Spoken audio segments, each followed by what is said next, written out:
అందరికీ నమస్కారం అండి. నా పేరు doctor Sunita Gaura, oculoplasty and ocular oncology consultant at L V Prasad eye institute Vizag.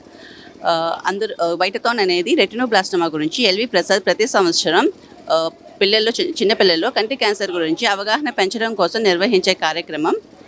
ఇది ఈ కంటి క్యాన్సర్ రెటినోబ్లాస్టమా చిన్నపిల్లలు అంటే ముఖ్యంగా 3 సంవత్సరాల కన్నా తక్కువ ఉన్న పిల్లల్లో ఎక్కువగా వస్తుందండి. ప్రపంచవ్యాప్తంగా ఉన్న కేసెస్లో 20-25% మంది మన భారతదేశం నుంచే వస్తున్నాయి. పిల్లల్లో 50% మంది పిల్లలు ప్రాణాలు కోల్పోతున్నారు. ఎందుకంటే ఆఖరి దశలో తీసుకురావడం వల్ల కానీ సరైన వైద్యం